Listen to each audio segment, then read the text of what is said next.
Bonjour et bienvenue à cette nouvelle vidéo Format Express. Le thème du jour est la robotique avec les kits Code & Go. Avant toute chose, répondons à une question qui vous brûle les lèvres. Pourquoi apprendre la programmation à des maternelles? Le code est partout, tout autour de nous. Et alors que les technologies sont de plus en plus présentes, il faut s'attendre à être encore plus exposé dans les années à venir. Aussi, la question de la formation de tous, et en particulier des plus jeunes, à sa compréhension est une absolue nécessité. Il s'agit même d'une compétence majeure à acquérir pour les jeunes. En effet, dès lors qu'on utilise un outil technologique, que cela soit un smartphone, un ordinateur, un réseau social et même de plus en plus une voiture, on génère un code qui nous est invisible, mais qui va dicter à l'outil numérique ce qu'il doit faire, comment le faire et en réponse à quelle action de l'utilisateur. Mais il va aussi permettre l'enregistrement de certains éléments, l'adoption de certains comportements et, in fine, peut-être aussi la future promotion de produits ou de services en lien avec la demande initiale de l'utilisateur.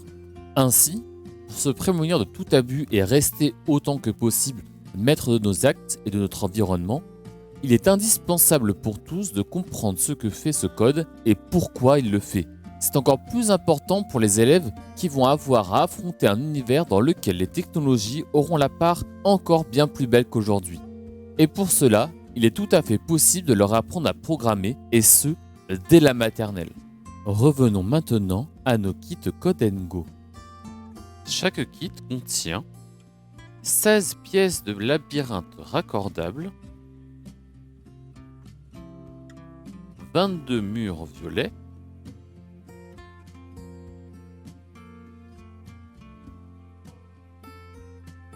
3 tunnels orange, la souris Colby, 30 cartes de programmation, un morceau de fromage et 10 cartes d'activité recto-verso. Chaque souris fonctionne avec 3 piles AAA rechargeables, disponibles dans la malle robotique. Pensez bien à les recharger avant de lancer votre activité. Attention, il vous faudra un petit tournevis cruciforme pour refermer le capot. Découvrons ensemble les différentes touches de Colby et leur utilité. Au niveau de son ventre se situe le compartiment à piles et le bouton d'alimentation. Pour l'exercice en labyrinthe, le mode normal est conseillé. Le mode hyper sert quant à lui pour les exercices au sol. Sur son dos, on retrouve les boutons servant à la programmation. Le bouton bleu sert à faire avancer Colby. Il avancera d'environ 12,5 cm. Le jaune sert quant à lui à la faire reculer. Le orange sert à la faire tourner à gauche de 90 degrés et le bouton violet sert à la faire tourner à droite de 90 degrés. Le bouton rouge effectue une action aléatoire parmi le fait d'avancer, de reculer, pousser un petit cri ou allumer ses yeux. Le bouton jaune réinitialise entièrement les actions que vous avez demandées. Enfin, le bouton vert sert à démarrer le programme que vous avez créé. Voici une proposition de séance avec leur déroulement succinct et leur objectif. Lors de la première séance, l'idée est de s'habituer à la souris Colby. Posée à même la table, sans labyrinthe, le but ici est d'assimiler les différentes fonctions de la souris. Petit à petit, les enfants découvrent et apprennent la fonction assignée à chaque bouton. À la fin de la séance, l'animateur peut commencer à introduire les cartes de programmation.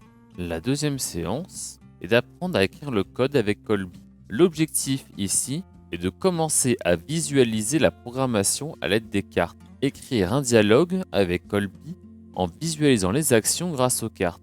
Exemple, je veux que tu avances, puis tourne sur ta droite, puis recule, puis tourne sur ta gauche. À la fin de la séance, l'animateur commence à introduire le labyrinthe et les cartes d'activité.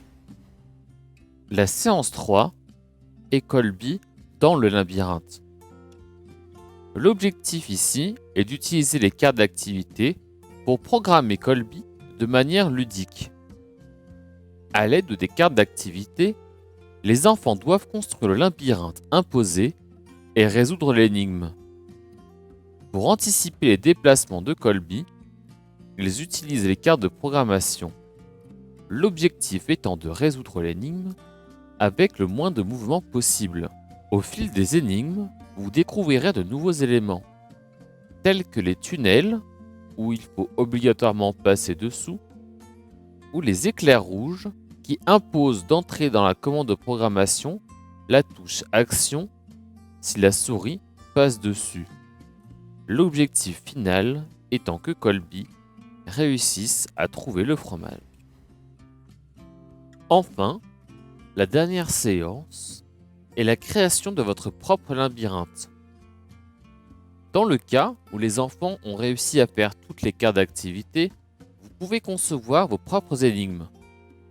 En divisant le groupe en deux, chaque équipe conçoit un labyrinthe pour l'équipe adverse.